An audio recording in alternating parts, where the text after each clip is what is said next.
Feels like UFC Mexico has been at the top of everyone's list for a very long time, and it just still has never happened. Dana White himself has admitted that the UFC is currently fumbling the bag, and I believe they are too, because currently we've got 4 Mexican fighters that either hold a belt or are going to be fighting for a belt very soon. You've got Irene Aldana taking on Amanda Nunes soon. Yair Rodriguez is an interim champ. Alexa Grasso is the champion, and Brandon Moreno is also a champion. But the problem is, by the time UFC Mexico comes around, it might be too late, because they want to do this Mexican card around the same time that they open up the Performance Institute. It's interesting, I believe they did this with China in the past. They opened up a Performance Institute in Shanghai, and they also did an event in Shanghai around the same period of time.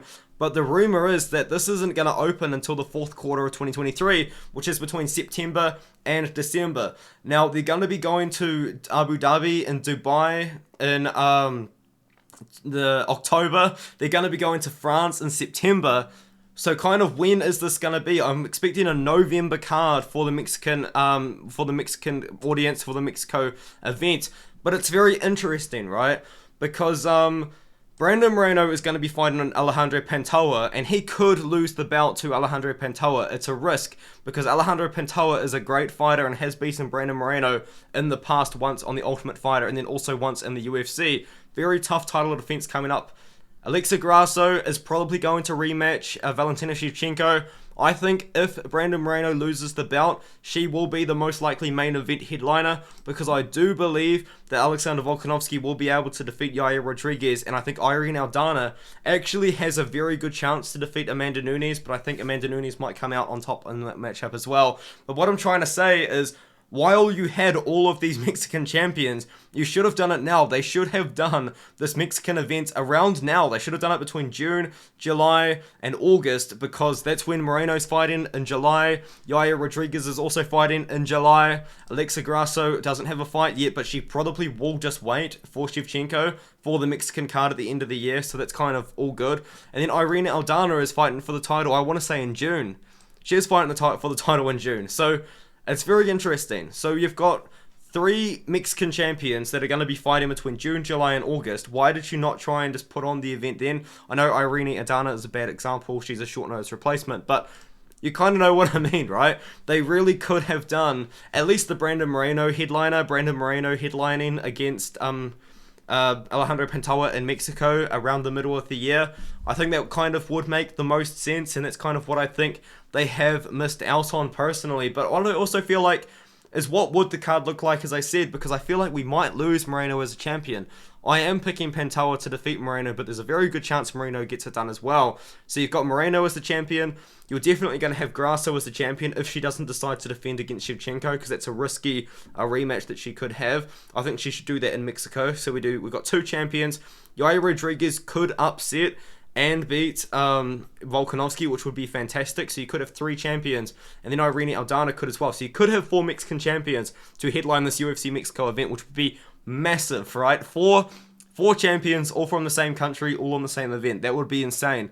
But I feel like we're guaranteed to have at least Alexa Grasso on the card, and maybe Brandon Moreno if he can get past Alejandro Pantoja. Maybe if Alejandro Pantoja beats Brandon Moreno, Moreno will still be on the card, just maybe against like a top contender trying to get back into the title position. But let's have a look at it. So these are also fighters that you could put on the card as well. Raul Rosas Jr. obviously very much represents Mexico. He's probably one of the more popular fighters from Mexico that isn't a champion right now or isn't ranked, and he's only 18 years old. I feel like Raul Rosas Jr., it would be in his best interest to take a lot of time off and develop, because he's 18 years old.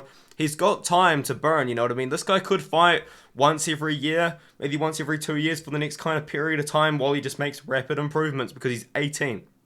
He's 18 years old. He can make rapid improvements over time. You could put him on the card. I think that makes sense. Another fighter that is very, very young and can afford to wait without fighting in between because he's so young is probably Daniel Zellhuber, because he's 23 years old. You know what I mean? It's not like he's like 30, 31 in his prime where he needs to be fighting 2, 3, maybe even 4 times a year to kind of rise the rankings. I feel like Daniel Zellhuber can also afford to take time off. He just got his first UFC win, a big win over Lando Venata. Could have almost finished it in the first round actually, but he stayed patient. Well, he didn't really stay patient. He swarmed on Venata. The ref didn't stop it, and then he managed to win after that. Great win for Daniel Zellhuber. He's 23. I think he could also be on the card. Rafa Garcia as well is a pretty popular fighter from Mexico. Now, he is 28 years old, so maybe he wants to stay active and maybe he would want to fight around August and then return at the end of the year. You could do that, or maybe he would be willing to wait. But I think that you could also put Rafa Garcia on the card. Another fighter that just made his debut and probably doesn't want to waste time is Fernando Padilla, because he just beat Julian Erosa, but he hadn't fought for about 2 years before then, so he's probably pretty hungry to get in there and fight again. I can understand that, so maybe once again Fernando Padilla might fight around August-ish and then return at the end of the year. Or you can have Christian Canones, who I feel like hasn't fought recently, you know what I mean? Well, he did fight, I think, earlier this year. He didn't. He fought in September of last year, and he hasn't had a fight announcement yet. So he's sat out for about 8 months now. So Canones would be very hungry to get back in there too, but he is 27 years old, so he is kind of still got time to wait. But I feel like maybe Christian Canones kind of needs to get in there and get a fight in between the Mexico card if it is going to be in November or December. And then you got Jesus Aguilar. He's fighting at UFC 290. I think he does beat Shannon Ross, and winning on UFC 290 would be a big stock booster. So I think that would also be a pretty logical person to put. Maybe just put him on the prelims. And then Yasmin Uruguay. She's also fighting at UFC 290. I feel like maybe UFC 290 is a card which they're going to try and promote Australian and Mexican talent on that card. Because as you can see, Alexander Volkanovski's from Australia, and Yair Rodriguez is also from Mexico, and then you got Moreno from Mexico as well. And if you go down through the card, there's actually Mexican fighters in Jesus Aguilar and Yasmin Uruguay, as well as Australian fighters such as Shannon Ross, Jack Della Maddalena, who are up and coming. And then I guess you could also say Robert Whittaker is from Australia, Dan Hook is from New Zealand. So there's a little bit of cross, kind of like from the same area of the world. I feel like maybe you could see Christian Canones on this card. You know what I mean? Because maybe they do want to promote Mexican fighters. Maybe they do want to promote Australian fighters on UFC 290. Personally, I'm not really too bothered. I'd rather just see the best fighters on the card. Like make this a super stacked card. It already is. It's incredible, and I cannot wait for it. But just whatever. Put whatever on there, and I'll enjoy it, and I'll watch it. But let me know what you think in the comments. Like, what do you think UFC Mexico is going to look like? Where is UFC Mexico? Do you think we're going to see UFC Mexico soon? Do you think we're going to see UFC Mexico earlier than my predicted date? Let me know what you think, and I'll see you guys in the next video below. Next video. Hopefully you guys didn't mind that video. I don't really know what to kind of talk about, but I'm sure it was okay. I'll see you in the next one.